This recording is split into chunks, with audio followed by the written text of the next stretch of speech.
5 বছর পর দোল আশ্রমে হারিয়ে যাওয়া মেয়ে রূপাকে খুঁজে পেল দীপা। হ্যাঁ বন্ধুরা, আমরা এমনটাই দেখতে পাবো অনুরাগের ছোঁয়া ধারাবাহিকের আগামী পর্বগুলোতে।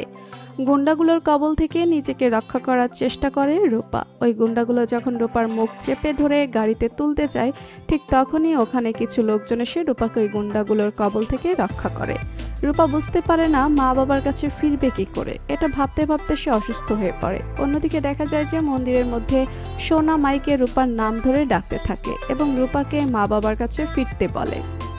রূপা আনমনেই মায়ের গলার আওয়াজ শুনতে পায়। রূপা ছুটে যায় ওই মন্দিরে।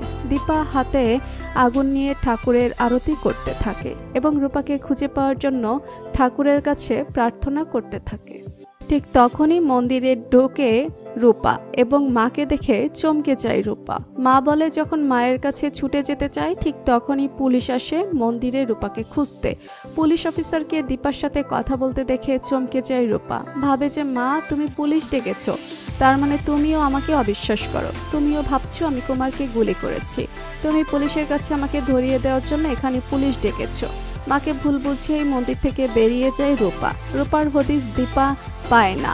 তবে ঠাকুরের কাছে দীপা প্রার্থনা করতে থাকে যে রূপা যেন ভালো থাকে, রূপা যেন সুস্থ থাকে, তার হারানো মেয়ে রূপাকে সে যেন খুঁজে পায়। অপরদিকে রূপা একটা জায়গা ধরে হাঁটতে থাকে।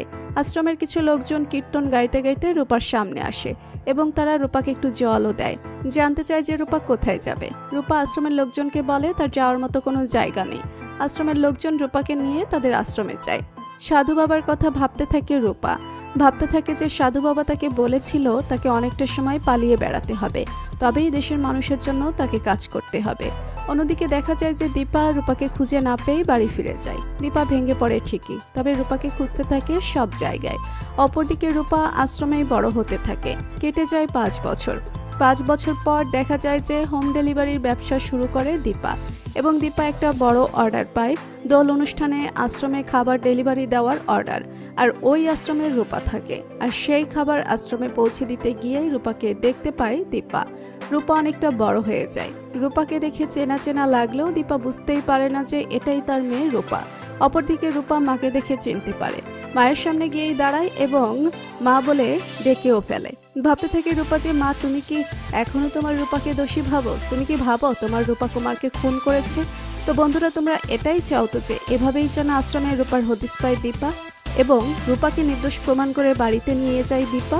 ভিডিওটি ভালো লাগলে লাইক, কমেন্ট, শেয়ার করুন। আর আমাদের চ্যানেলে নতুন হয়ে থাকলে চ্যানেলটি সাবস্ক্রাইব করে রাখুন, যেন অনুরাগের ছোঁয়ার নতুন আপডেট সবার আগে পৌঁছে যায় আপনাদের কাছে। ধন্যবাদ সবাইকে।